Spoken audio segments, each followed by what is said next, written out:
we'll say that Victor is probably has something, a library of some sort on the ship, and he's just like going through books, just trying to open up books and trying to read through them.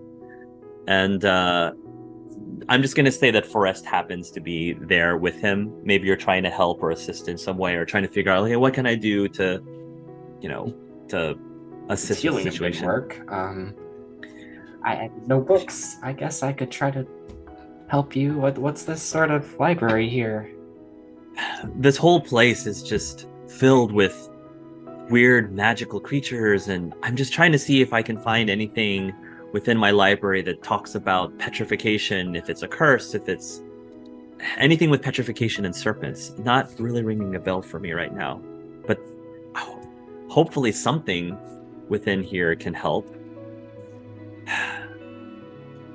He's just gonna, flip through books, and maybe a few minutes will pass, and while he's looking through books, I think Victor is just gonna strike up conversation with you just to pass the time a little bit and just to sort of like de-stress things a little bit in order to help him clear his mind. And he's just gonna say, so you and Frankie seem to be getting along really well. Like I said, you seem to have very similar abilities, sort of. I guess. I mean, that's really kind of just like all I can do when it comes to psionics. I'm more of like a music person, so um, yeah. Do you want to know a secret? What kind of secret? Well, Frankie, he's a really, really special person. He's unlike anyone you would have ever meet. Don't doubt it. Uh, You seem special. he, I made him,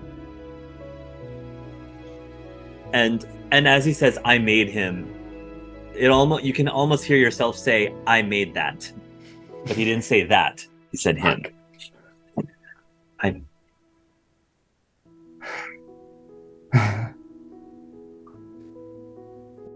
You made him. You made him. Him. Yeah, he sort of is. He's sort of a, I guess you could say, artificial life form, artificial person that I kind of created. And he's just, he's, when I first made him, he was supposed to be a weapon. He was supposed to help us with the war. But he looks up, at this point, Victor looks up towards where Frankie is up on deck. He'll say, he turned out to be so much more. He's not only a special person, but he became special to me and really all of his friends. And I don't know, he's just become his full potential. Like everything about him, he sort of symbolizes my personal hopes and dreams. And again, when he says that, you can't help but think about your grandfather saying the exact same thing about his creation, the person he created from scratch. And Frankie's just like, you see him, he's just like eating something. He is like he's constantly eating. Yeah. I the only reason why I told you that is just because I wanted you to just understand where he comes from. Because I don't know. My gut was telling me that you might appreciate that.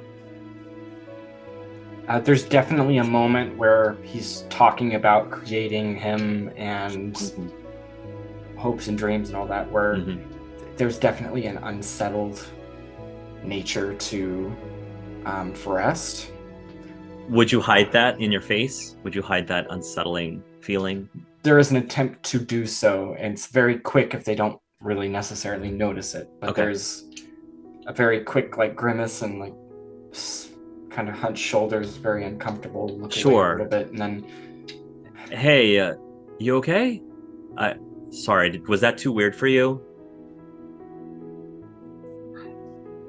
yes and no.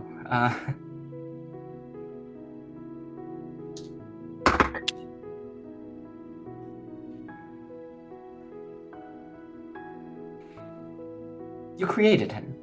Like, in a lab. Yeah.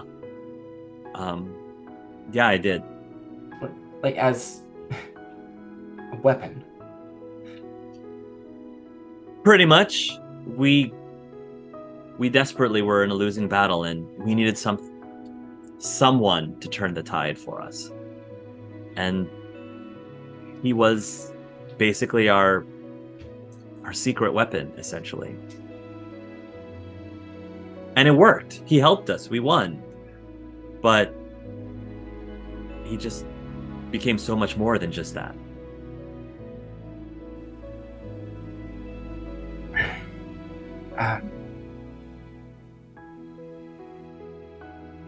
I guess... Was he alright with that? Being a weapon? Honestly, Tool? from what I understand, originally he didn't really question it. I think he just accepted, I guess, his role in everything.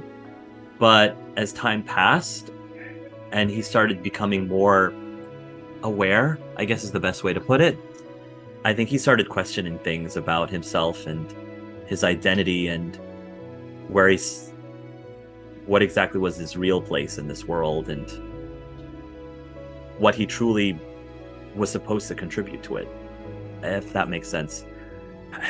This is all just based on stuff that he's told me.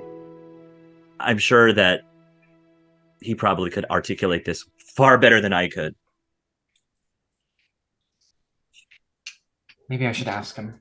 I'm just gonna walk off towards Sure. Frankie. Yeah, go ahead. I'm gonna connect with him mentally. You can easily do that. He's a feel psionic too, present. so it's almost like perfectly aligned. You were created.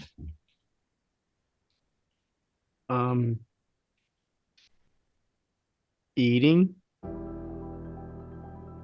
You want cookies?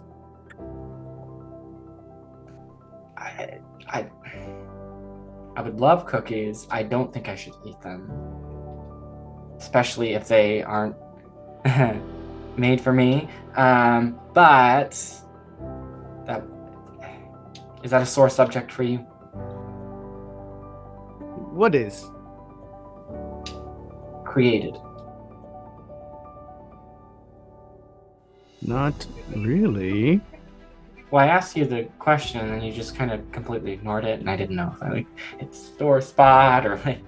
I don't really think about it much anymore, I suppose. Since we found out we were all created. We're all written to be this way. So it gets really complicated. Are we still thinking? Are we still like mind thinking? I'm trying to continue that, but if you want to talk out loud, that's fine. Because then if it's in his mind, he's like, there's no accent or anything. It's just all like very kind of fluid language. Yeah, no. I don't really think too much about it. Yeah, we were all created in these worlds. But yes, I was created. I mean, in my own story, I was created. Why? No, that just struck a chord with me. I've met a lot of people, but none of them have been created by another before. Well, I mean, technically everybody's been created by two people, but not one, you know? No, I was created by the love of my life, so... That's kind of weird to think about. Don't mind me. Weird thought.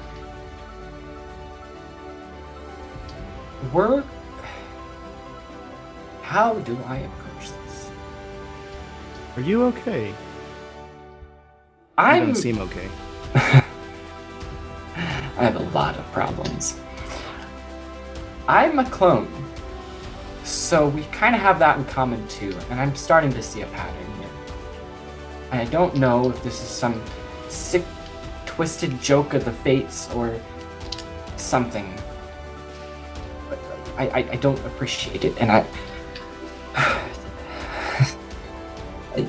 don't know what's going on. You're a clone. You're a copy then of another person. More or less. Don't tell anyone. Do you understand?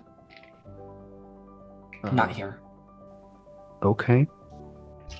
I mean, I was created from 6 other people. 6. Yeah, I had to wrestle with 6 different memory sets. That was a whole thing. Yeah. One of them was Victor's best friend. Yeah. You thought you had problems. Oh, well, I don't know. Why? So you're a clone. Who's the original? Grandfather? Maybe? Your grandfather, maybe. I mean, grandfather, grandmother, I don't He was very... He didn't tell me anything. I figured it out after he died. Figured it out as he was dying. Or some of it, at least. Dying. He kind of showed me, and I followed some of the pieces, and I was supposed to be a vessel for him so he could live forever. I'm not sure if you know what the word lich is, but that kind of rings a bell for me as something not good. And he never went that far. Oh, it was like the extra life that Tori had. Could have used it to live forever. You mean I'm to starting keep on to not living? like this Tori person. I mean, Tori died, and you know. I don't want to.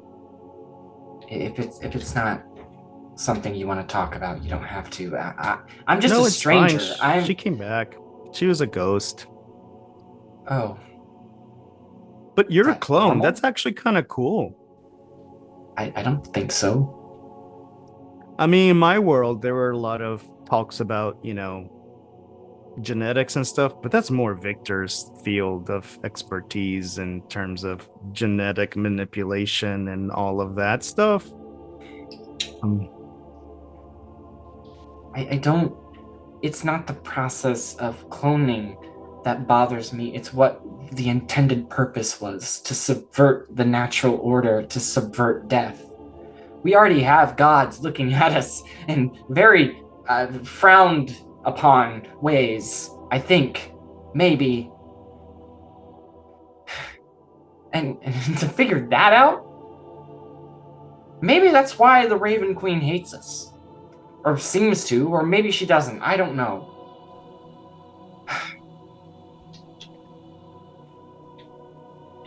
If I brought this to everyone I love,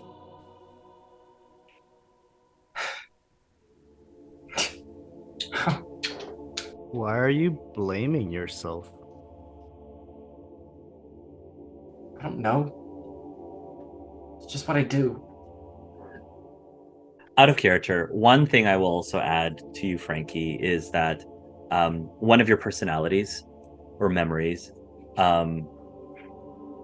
you sense that, I'll let you decide which one, but you sense that one of your personalities or one of your memories actually feels grateful that they get to continue living through you.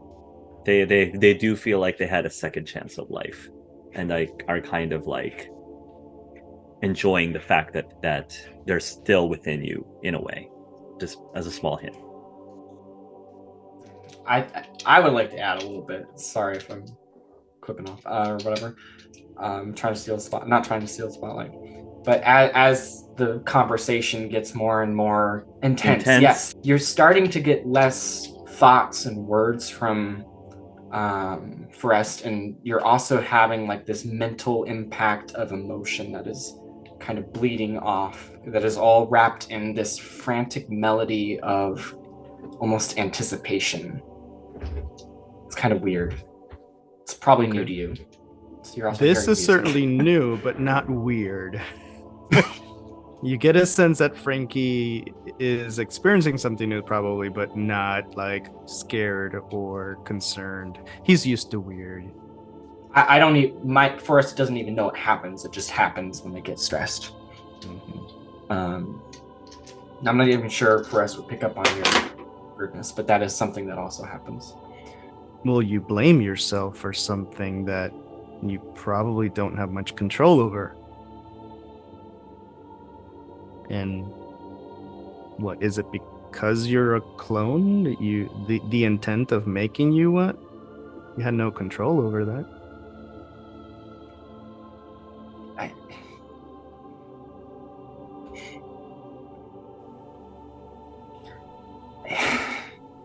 But if I've brought this with me, I know I don't have control over it. What did But you bring?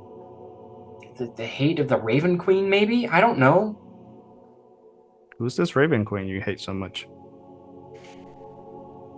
She presides over the realm of death. Of other things, but most people know her as Death.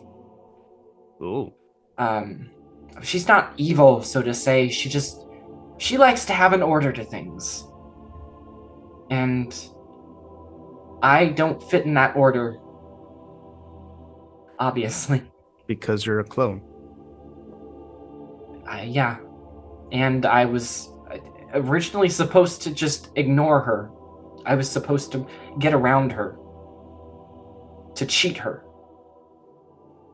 And if this is something, I don't even know how to fix it. I don't know how to help. Why does it have to be fixed? I'm very confused. If I'm causing trouble towards something, if I'm causing this, then why? I don't want to be a bother to anybody. I don't. So your grandfather created you as a clone of himself, or maybe your grandmother, and somehow that's resulted in some other thing. Again, it's not anything you did. I know, but I'm responsible for it. It's part of me. You seem to be taking a lot on. Like, I was also created. I had no control of things. And you can't blame yourself for who you are. You can only blame yourself for the things you do.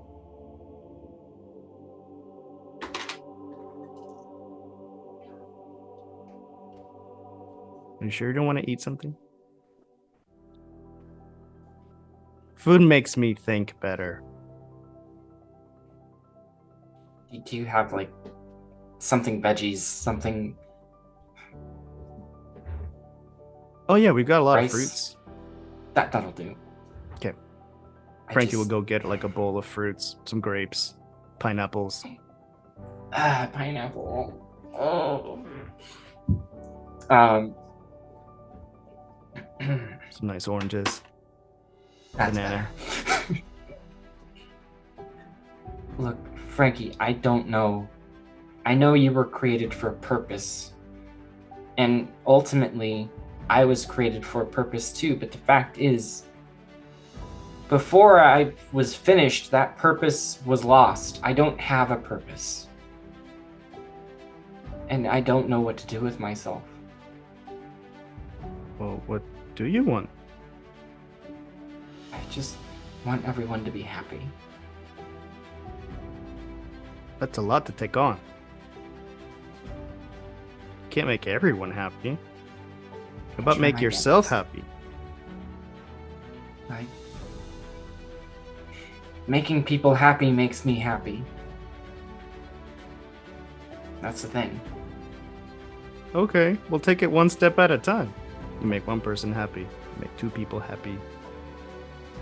Don't try to make everyone happy at once. It's a lot of work. I know. It's like trying to take on everyone else's unhappiness at once. Why would you want to do that? It just saves them the pain. I don't know. It's just what I do. I don't know why I do it. It's kind of my nature. I don't... Were you programmed that way?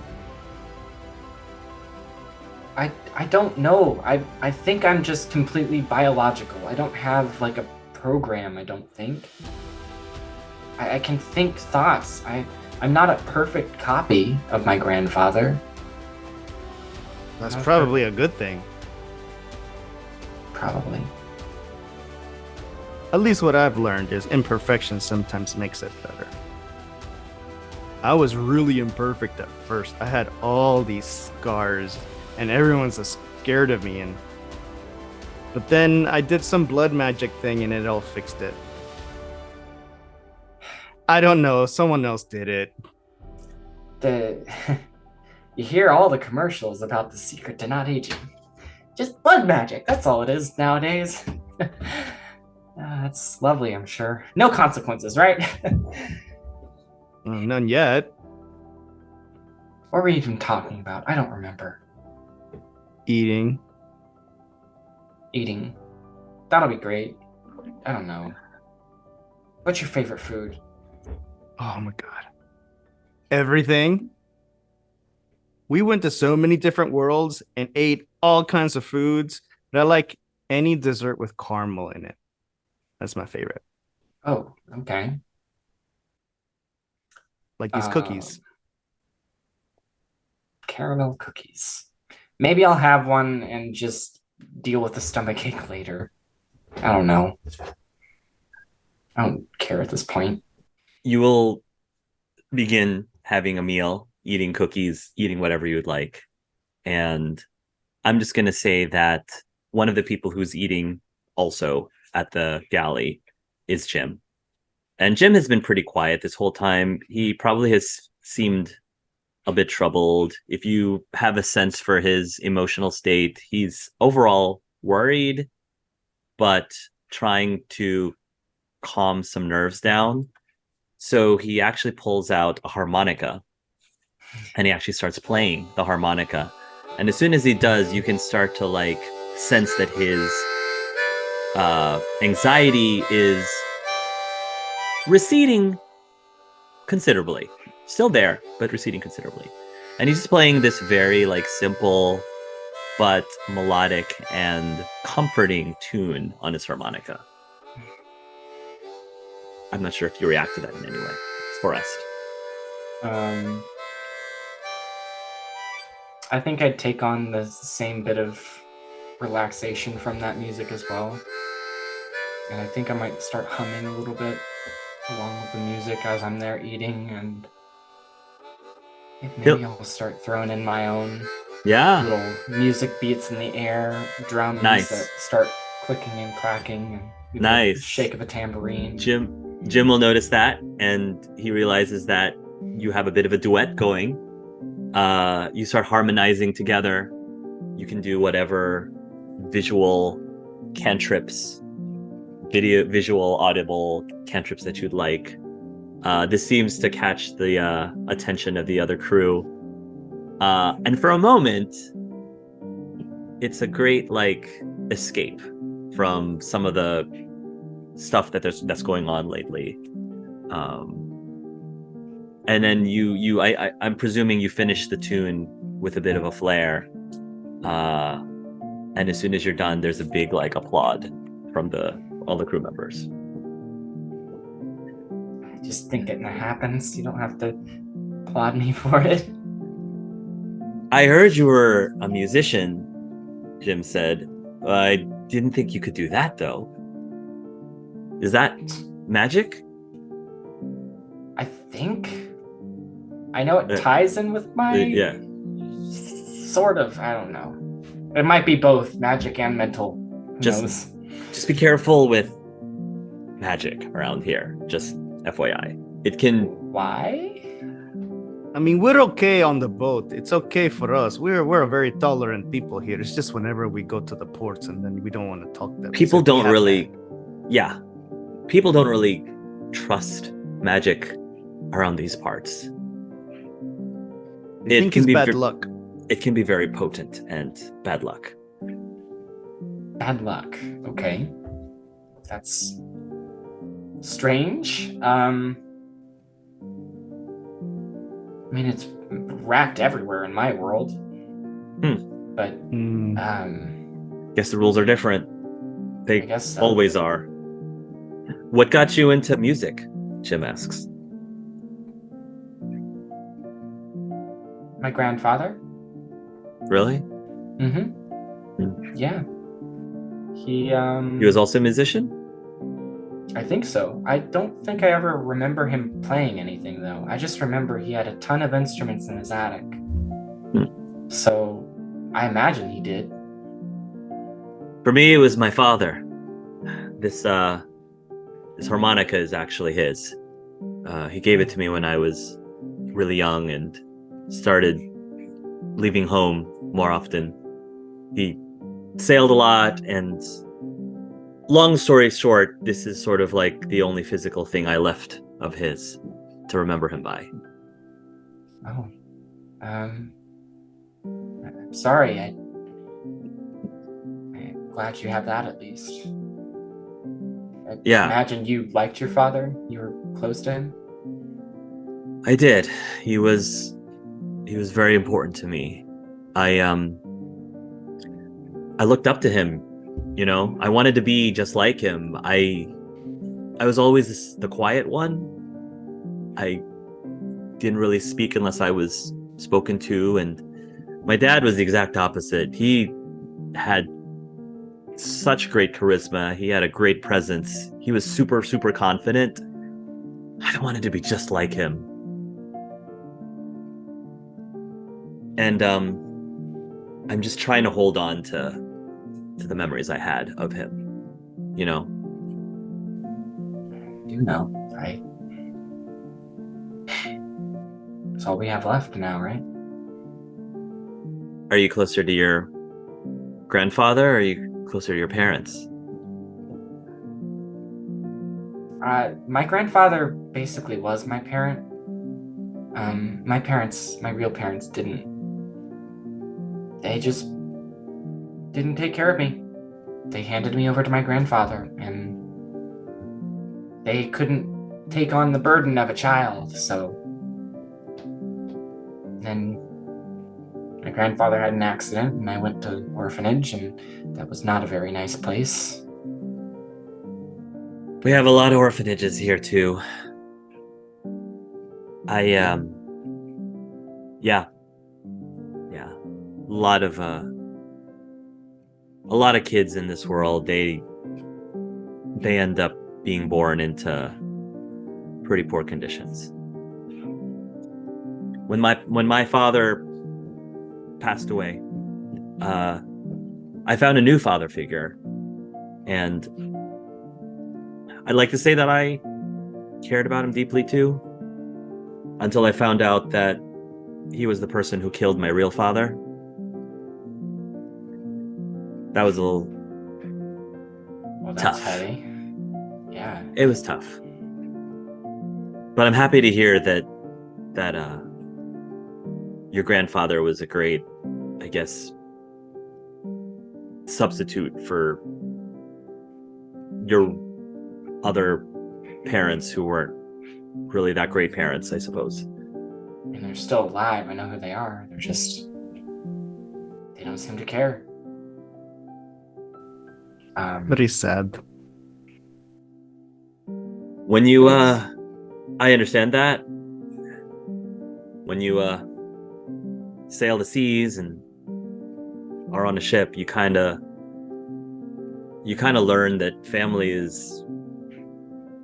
family quite often is made, not born into.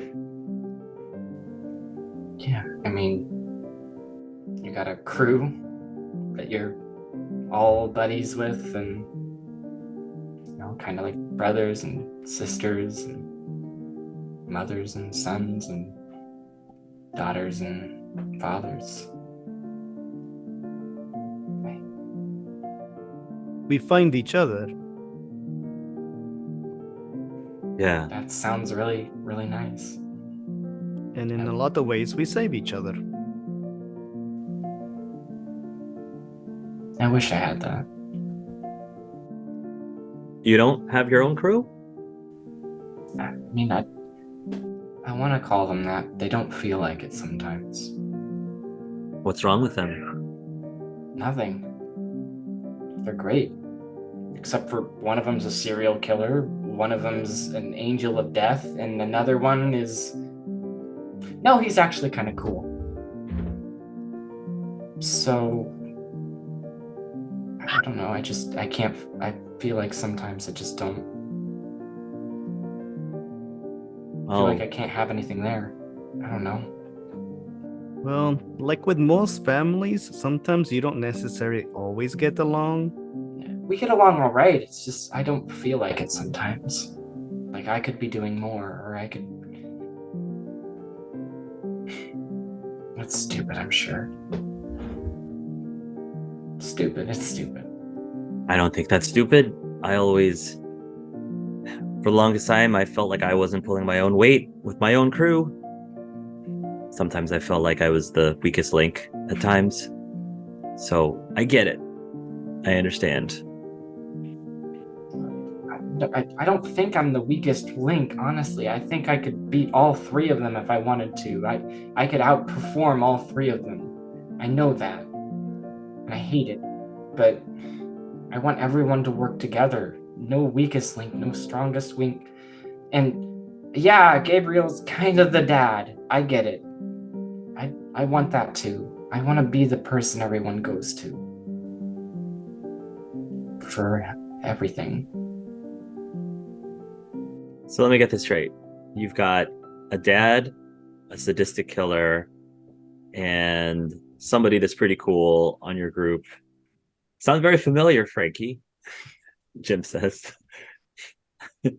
Yeah, it took us some time to, I suppose, become a family that we are. I mean, the first time we met, we wanted to kill each other. That was funny. I'm glad we didn't do that. Well, we all came into that library together and we didn't know who each other were. And, you said you had a serial killer and we kind of, sort of, and I kind of, Frankie puts a little hand on Jim's shoulders. We had someone in our group that was a bit of a not so good person. Oh, well, he only kills old people, so it shouldn't be a problem. I give Jim a look. Too soon, Jim says. I still don't get along with everyone. But that's not about me. This isn't about me, Jim says. Did I say something? Should I not have said that? I know. It's natural to have those feelings that you're feeling. It's okay. Don't stress yourself about it too much. At this point, Victor runs up towards you and says, Frankie, Jim, I think I got it. I think I figured it out. And Victor puts down an old book. He plops it down. Dust sort of like goes all over the place. He opens it up to a page that shows what appears to be a large, massive serpent that looks like this on the page. Oh. Well, that's charming. A basilisk, said to have the ability to essentially turn things to stone with its gaze, very similar to that of the Medusae, might I add.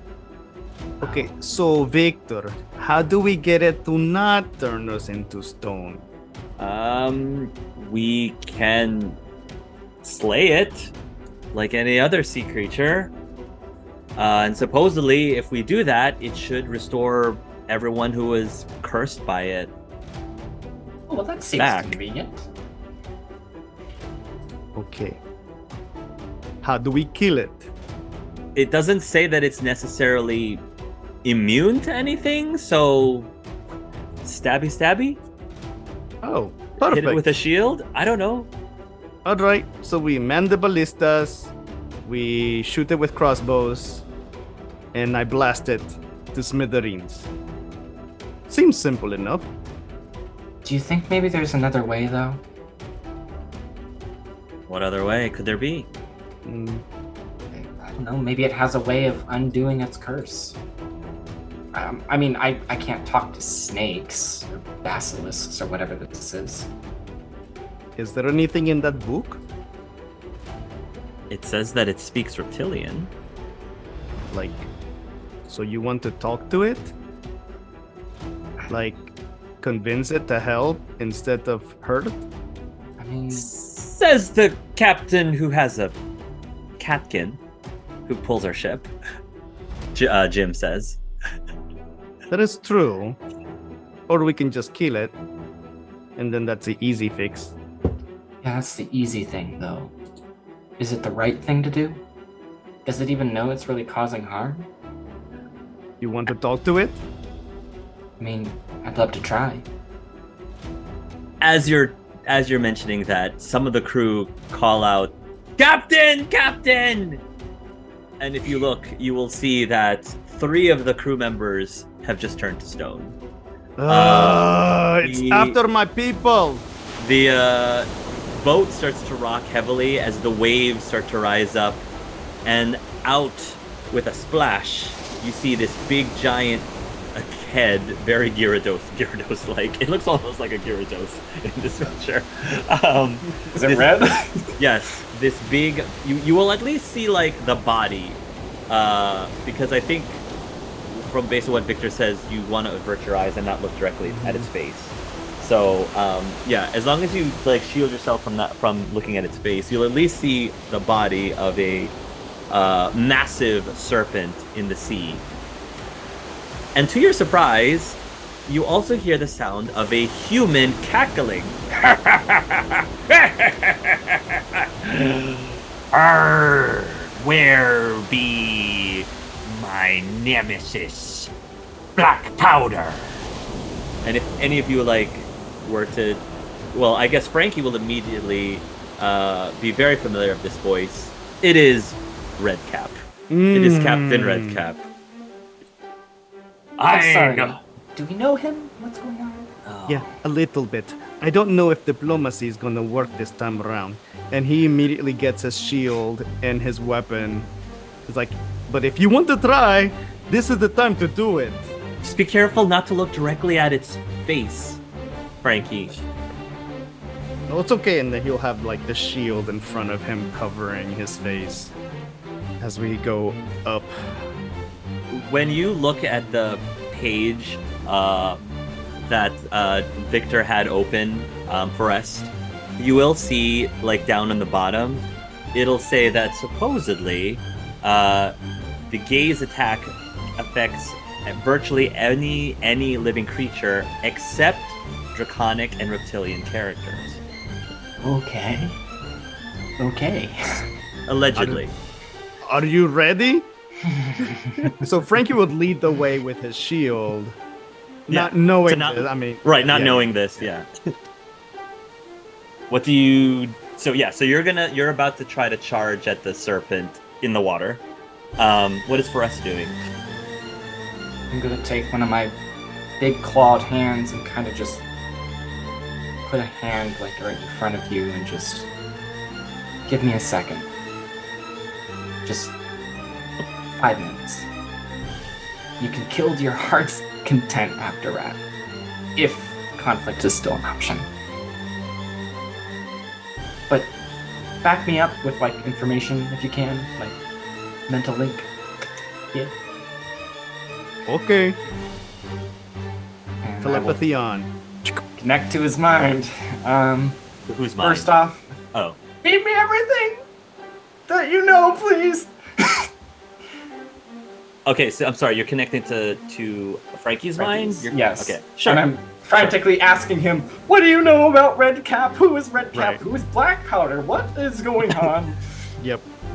Since you're connected mentally, he can communicate to you way faster than by verbally talking. So the only thing that, high level, Black Powder is the person who is actually from this world. It is Frankie's friend who actually is from this world. He is a pirate. He is rivals with Red Cap, who honestly is not that competent of a pirate. He's colorblind, and he thinks that he has a red cap. The colorblind. He thinks, but he actually is hot pink. It's hot sometimes, pink. and he keeps insisting it's red, but it's not. It's not. I forgot and- that. Yes, and Red Cap seems to have this vendetta against Black Powder, and he's very like prideful. He hates being insulted, especially the fact that he's colorblind is a very touchy subject. He just completely denies it all the time, and he hates it when people bring it up, etc., etc. So that's what you know. So I am going to crawl from the hold or wherever we were in the bowels of the ship, just out, trying to stand as tall and as firm and as stoic as I can, kind of flare my wings out, just not completely, but like just enough to make me look big, kind of like a bird fluffing up its feathers to be like, I'm big, scary, you know. And I'm just gonna look both of them in the eyes for a good few seconds. You will look at both of them in the eyes for a good few seconds. You are totally immune to the gaze of the basilisk. You will see there's this person riding on the neck of him, on the back, on the neck of him, with a big hot pink hat. And he appears to have, interestingly enough, he has this rod in his hand with a crystalline thing at the end, and he's pointing the rod directly at the head of this creature, just as an FYI. And you notice basically that whenever he moves the rod, the creature's head moves with it, almost like he's using it as almost like a periscope. You know, like he has full motion control of this creature's head with this rod. To whom do I have the pleasure of acquainting myself with? Arr! Are ye the captain of the ship? No, but the ship is under my protection. Oh. You're a dragon! You're a green dragon!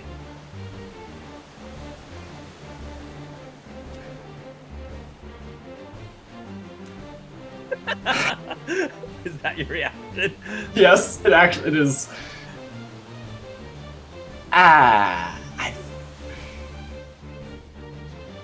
Well, I suggest if you really want to protect this crew that you surrender immediately, or I will turn everyone to stone. Unless you tell me where I can find Black Powder. Or hand over the bookmark so I can find him myself. I know not of what you speak. I do not know who you speak to. I do not see a green dragon around me. Do you... I'm talking about you, you foolish, scaly creature.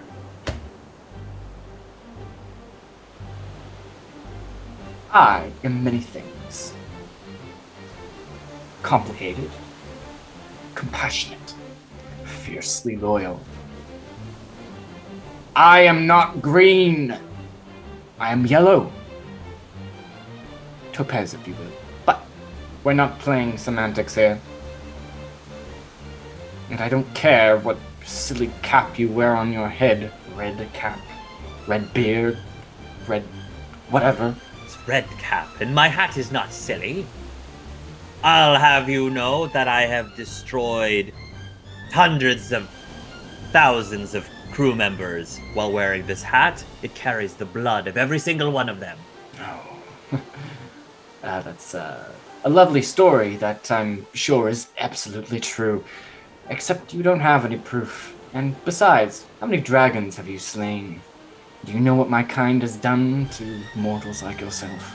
I know of people who have slayed dragons. So they tell me. I know a thing or two. Thing or two. Yes, like the fact that you indeed are a green dragon, no matter what you say. So, ha ha! The green dragon do this, and I am going to use a telekinetic shove to try to push him back. Yes. Roll, I guess, whatever you use to use your It powers. would technically be a trip attack. Well, but it's psionic in nature, so if you have Yes. something with your psionic abilities, go ahead. It would just be a +2, so that is a 14 to hit. A 14 to hit. Yeah, Yes. that'll hit. You'll push him, and is your intention to get him off of the back and into the water? Like, what are you trying to do exactly by doing this? I don't necessarily know if I have any attention other than to startle him. But Okay. if he slides off the creature, he slides off the creature. Okay. You'll startle him. He will get off balance. He'll begin to slide off the creature, and he'll try to hold on for dear life. He doesn't get into the water. However, he's also desperately trying to hold on and keep the rod towards the head of the creature, and he's not doing a fantastic job of it. The creature is like blinking and shaking as if it's coming out of something, but he still seems to just barely still gain hold of this creature. I'm gonna try to attempt to connect with the basilisk's mind. I don't know if it's a intelligent entity, so I can't do it if it's not. Yeah, sure. Do you have to roll for that, or does it just happen? Or It happens if it's willing. okay, I don't think it's resisting that. So Okay. you feel like you're connected. Are you going to communicate to it in some way? Yes, I am. First off, just going to be noble sea servant. What ails you? The sea serpent says, "Get this fool off my back. He has been doing nothing but ride me through the seas, and for what? Some foolish vendetta of his." It's a female-sounding voice. Ooh, okay. Wonderful. I'll be happy to do so. Do you know what's going on? Why are you even helping him? Is this like a forced thing? That rod that he possesses, it compels me to do his bidding, much to my chagrin. Destroying it would be very helpful, and if you can destroy him in the process, that would be even better. Okay. Otherwise, I'll do it myself. I don't think I have. I don't think it would be kind of me to dispose of your pleasure.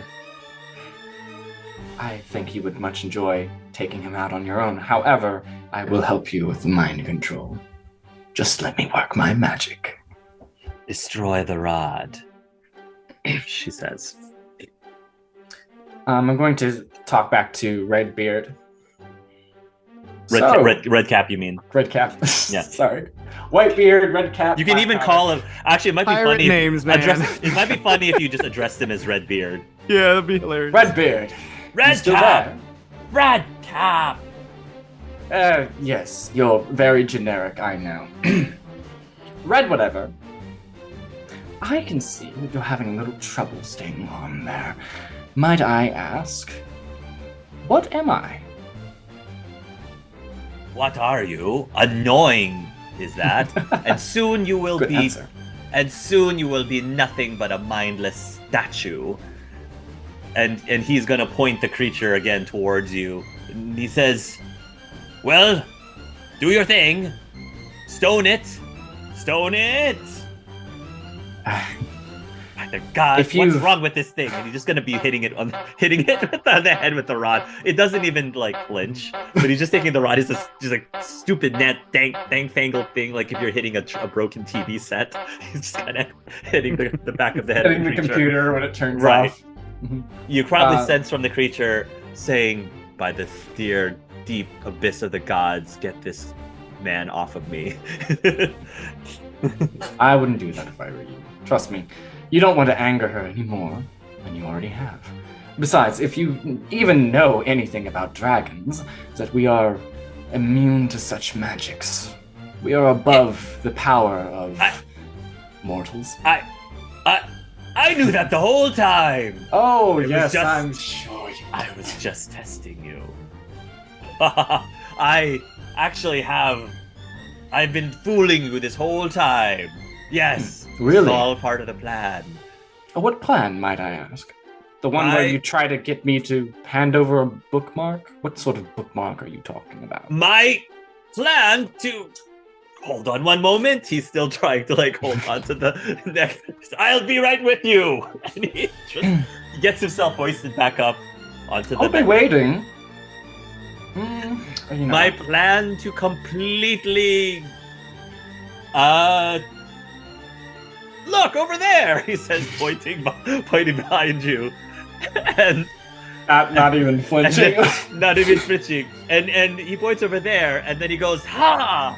And he basically throws a shoe at you. He throws his boot at you. And he totally misses also. It just hits the side of it. It lands Yeah. doesn't even hit the boat, it just kind of hits the rim and falls into the ocean. Ha ha ha! How about that? I have a whole nother shoe ready to throw at you. Do you wish to keep your life? Why, yes, of course. Do you? Well, then I suggest that you put down whatever magics you have controlling this creature, and you run as fast as you can. And he needs to make a wisdom. Nice. Or whatever would be the equivalent.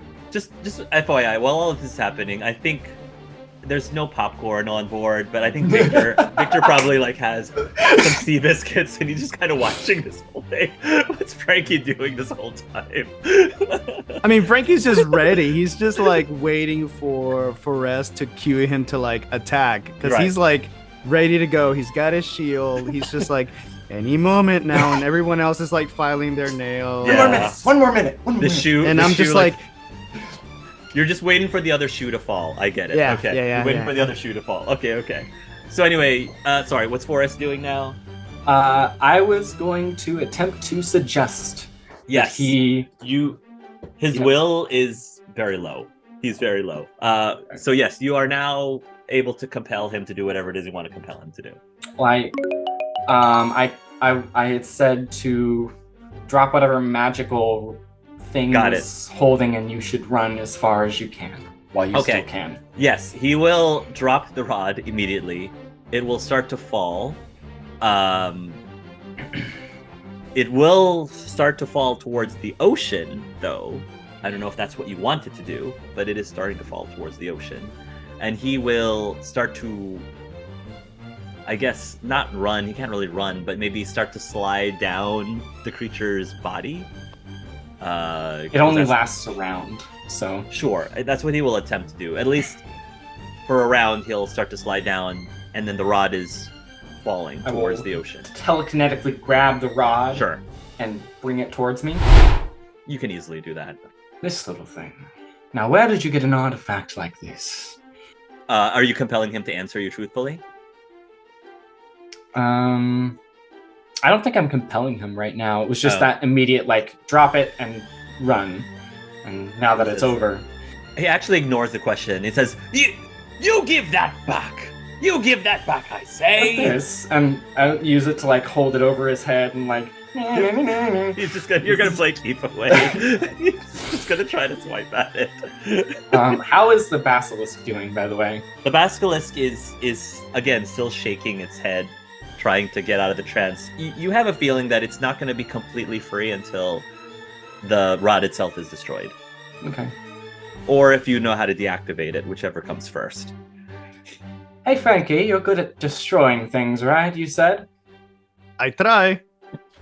I'll kind of toss it over telekinetically to you, and I then catch it this rod. telekinetically. Yeah, Break it for me, why don't you?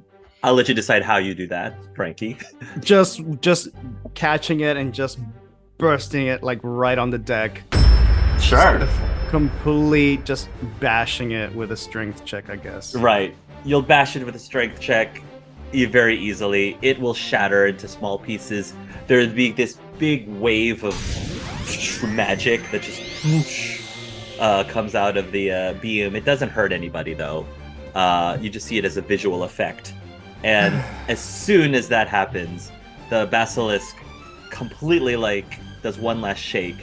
It'll turn its neck so that its head is facing towards Redbeard, and it's just gonna go with a big roar with all the spit and the saliva just gushing out in front of. Petrification is good enough for him.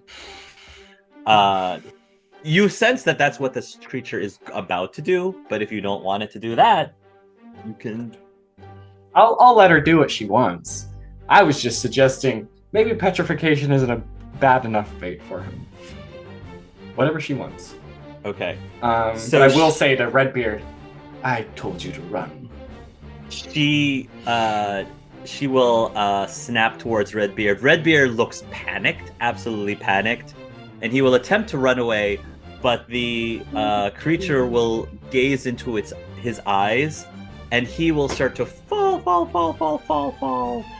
onto the deck of the ship. Now, here's the thing.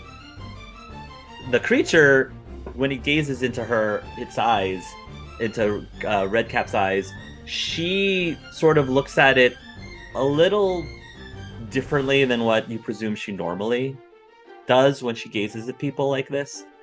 And when he lands onto the ship, you see that his entire body has been turned to stone, except everything from the neck up. Everything from the neck up. So he's completely paralyzed, neck down. And he's wonderful, darling. What? Oh my goodness, you are such a muse. What? What is the meaning of this? I think you all got a decoration. Look at that. You could put him up next to the... Isn't there a mermaid or something on the bow? It's Maybe you could put him there instead. I am the great and powerful Redcap. You can't do this to me. But then he's just gonna start spouting, and I think Jim is just gonna get a gag or something and just gag his mouth with a sock or something, an old smelly sock, sweaty sock. Is this something that should we just put him out of his misery? Do we send him on a silver platter to Black Powder? How do we want to play this, Captain? First of all, if you can petrify the mouth, that would help a lot more than the sock. But I guess the sock will have to do for now. But can you also undo the other stuff? My actual crew needs to come back to life if possible. The creature looks towards Forrest as if to say, he doesn't owe the captain anything, but he owes you something. So if you want him to restore the rest of the crew, it seems like she will do it if you ask it to. I don't mean to ask things of you so quickly after we've just met, but if you could restore my compatriots. The creature will go towards each crew member one by one, and she actually will sort of breathe on them. I'm thinking Aslan from Narnia when he just does a little breathing, and they go from stone back to life again.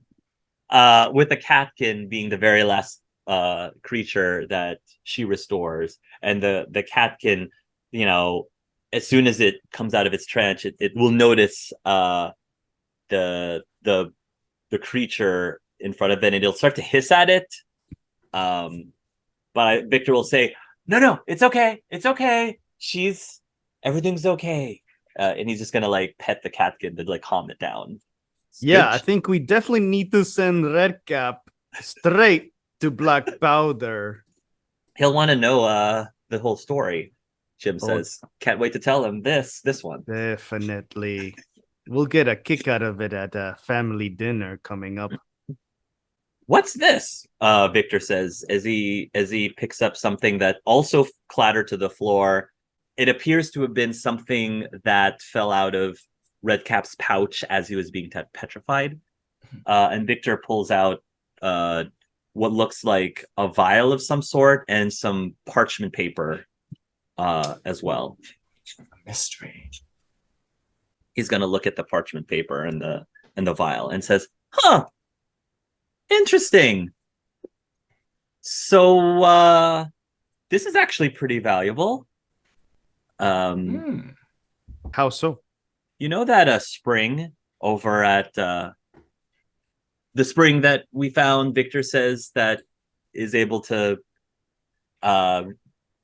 cure curses? Oh yeah, the one that doesn't work. Like you have to actually go to the spring physically. You can't just take water from it and expect it to work. So apparently this specific vial actually was designed specifically to take water from magical springs and have it maintain its magical properties. So we actually have a vial that can cure curses. Ooh. One-time use according to these notes. To be fair, though, I think the person who deserves this is the one that sort of got us out of this mess in the first place, Victor says. If that's all right with you, Captain. No, that's fair enough. You are too generous. In all honesty, I just talked a lot. She's the one that did all the cool things. I don't know if you have curses from your world, but this might be useful to you. A lot. You're going to give it to Cade, aren't you? Cade's the one you're going to cure out of character. I don't know. I don't know. I'm giving you the ability to cure one of their curses. 3 of his party members have a curse right now, but I'm only giving him the ability to cure one. But you don't even have to mention it to them, Forrest, out of character. I know. Conveniently, Forrest is the only one who wasn't cursed. Conveniently. So yeah, you can put that into your possession, just as an FYI. Right. You are too generous. I don't feel I deserve this. I just talked a bunch. It was her that did most of the grand gestures of kindness. I'll take it, of course, if you so wish for that to be a thing. Did your voice change? You sound deeper. I was just kind of like acting a little bit, like I was trying to put on a show, you know. It was just like, I do that sometimes. The crew is asking Whitebeard, "Whitebeard, are you okay?" And Whitebeard's say, "I'm starving. I could use some salted fish. Salted fish would be nice." And yeah, they'll help Whitebeard, and the catkin will just be like, licking itself, cleaning itself. Yeah. Wow. I'll turn to Frankie and just say, now, no one had to die, and everything seems to have worked out perfectly fine. No, that's true. Sometimes that happens. It's just, I'm used to a lot more bloodshed, I suppose. Do you think maybe that's a problem? I don't mean to. I'm slipping back into that character. Wow, I'm sorry. I don't mean to be judgmental or anything. I just was like, I'm not offended. We were just written this way. But maybe you could write your own story. Well, we're kind of stuck in it. I mean, yes, in a way we are, as we live our lives. But I'm just saying we were kind of. Not really. This is you how can we go started. Between worlds, right? Yeah. It's one big story. Well, where was the library then? That's part of the story. Oh. It's a story within a story within stories. And you're not part of it. So someone's writing about you right now. Maybe you are. I don't know. That's complicated. Yeah, we just kind of learned to go with it. It's best if you don't think about it too hard, Yeah. Victor says. And this is coming from a scientist. Otherwise, you get to this whole existential crisis about what's real and what's not, and virtual versus reality. Virtual reality. Now, why did you say that? I mean, if we're all technically characters in a story, are we real or are we virtual? I mean, that's just a question that I don't really think is worth diving into without driving yourself crazy. Not crazy. But why did you Right. say virtual? You could have said anything. I mean, That's where we're from, virtual reality is a thing back in our world. yeah, simulations. That's how I learned how to train. Simulations, video games, things like that. Do you not have that in your world? We do. It's an issue. Oh. How so? Remember that parallel universe I was talking about? Mm, Yeah? yeah. Remember how I said there was a memory that attacked me? Yeah. Hmm. That memory of the parallel universe is what attacked me. Hmm. The memory of it was it being married with a virtual reality game. And it seems to live through that. Or it's connected to the game and it's trying to invade, maybe? Is this Lonix world? Does sound like Lonix World. That's sort of the Who is video that? game world. We're the real world. It's just there's also they made it. It was a virtual reality thing. I can't say that happened in our world, or at least not that I'm aware of. Okay. I mean, I could be wrong, but that would be disconcerting. I would agree. We really should get you home. Then is the basic thing. Maybe going over to Star's world, it would be a good first step. I believe that. Yeah, especially if your bird friend it could be there because that's where all the animals, are at. Perhaps. I have a feeling we won't find any answers there. But that's just a hunch. Frankie, do you want to escort for us there? Do you want company? Victor asks. I know that we're still looking for treasure, so happy to stay here or come with you. You're the captain. You tell me what you want to do. Victor says. Why don't you stay here, kind of be in charge of the ship? I'll do a quick little escort over, and then I'll be right back. Well, be safe, and tell everybody we say hi. Victor says. Sounds good. He'll give your hand a squeeze, and then give you a quick kiss. Yep.